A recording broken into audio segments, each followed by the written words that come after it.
Salam sejahtera bagi Bapak Ibu dan saudara-saudari yang dikasihi Tuhan Yesus Kristus. Marilah kita mempersiapkan hati dan pikiran kita untuk mendengarkan firman Tuhan pada hari ini. Kita berdoa. Kasih karunia dan damai sejahtera dari Allah Bapa Tuhan kita dan dari anaknya Tuhan Yesus Kristus menyertai kamu sekalian. Amin. Firman Tuhan yang akan kita renungkan pada hari ini tertulis di dalam Injil Markus pasal 14 ayat 61. Tetapi ia tetap diam dan tidak menjawab apa-apa.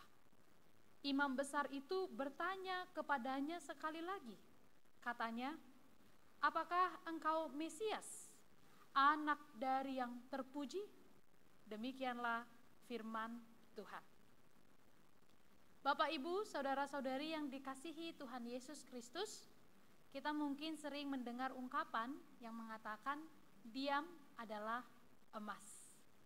Ungkapan ini menunjukkan bahwa respon seseorang ketika dia berdiam atau ketika dia tidak menjawab apapun belum tentu menjadi sebuah alasan yang menunjukkan bahwa dia telah mengalami kekalahan atau kegagalan.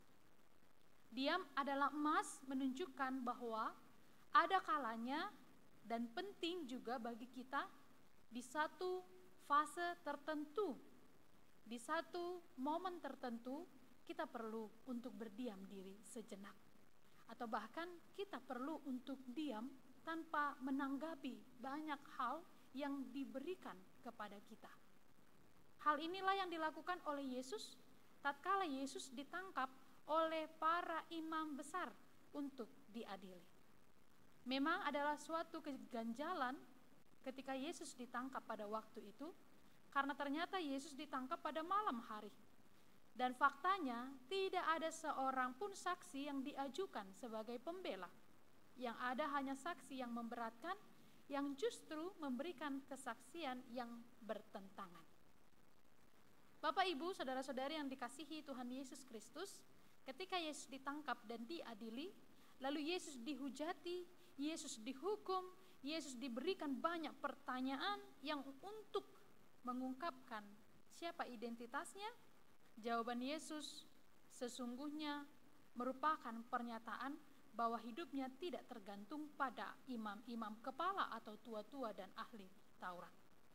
Yesus sesungguhnya sudah merespon, tetapi para imam besar ingin memojokkan Yesus ketika Yesus sedang diadili. Yang menarik di dalam pengadilan pada waktu itu ketika Yesus ditangkap dan ditanya oleh para imam besar, "Apakah engkau Mesias, anak dari yang terpuji?" Respon Yesus adalah diam dan tidak menjawab apa-apa. Bapak, Ibu, saudara-saudari yang dikasihi Tuhan Yesus Kristus, Yesus hanya diam.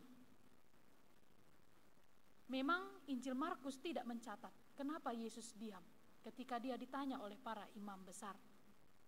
Tetapi dalam kitab Yesaya dijelaskan bahwa Mesias adalah hamba Tuhan yang menderita. Salah satu penderitaan yang dialami oleh Mesias adalah membiarkan dirinya ditindas dan tidak membuka mulutnya. Yesaya 53 ayat 7.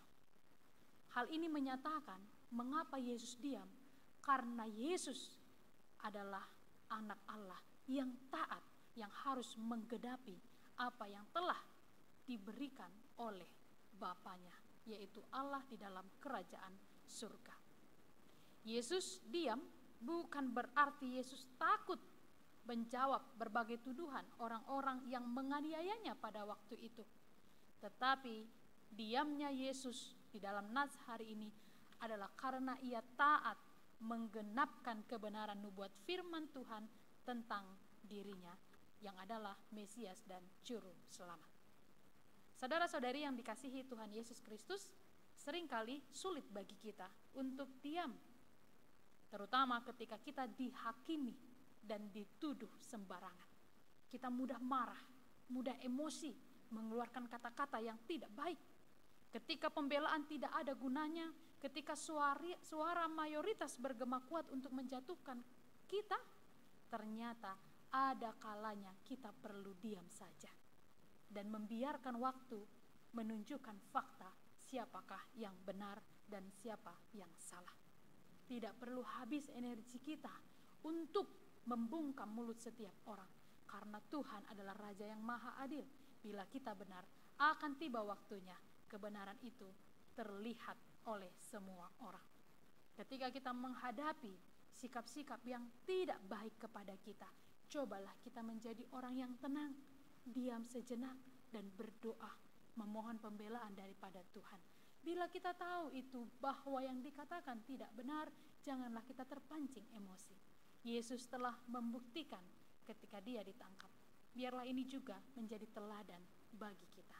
Ada kalanya kita harus memiliki sikap seperti yang Yesus lakukan, diam dan menyerahkan semua kepada Tuhan.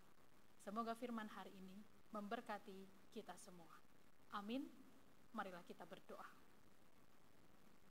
Tuhan Allah yang maha besar, Allah yang bertahta dalam kerajaan surga, kami mengucap syukur kepadamu karena firman-Mu telah diperdengarkan pada saat ini.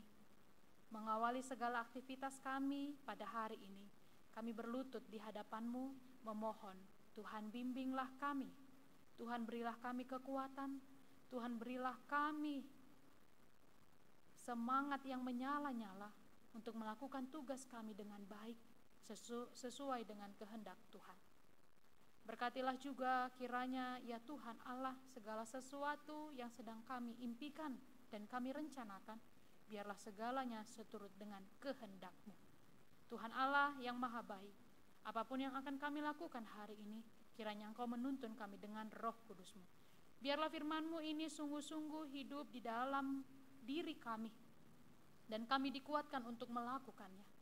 Menjaga ketenangan kami, menjaga hati kami, tatkala ada banyak permusuhan yang terjadi di sekitar kami. Biarlah kami menyerahkan semua kepada Tuhan, dan pembelaan kami hanya datang daripada-Mu. Tuhan Allah, inilah doa kami. Dalam pengasihan anak-Mu Tuhan Yesus Kristus, kami berdoa dan mengucap syukur.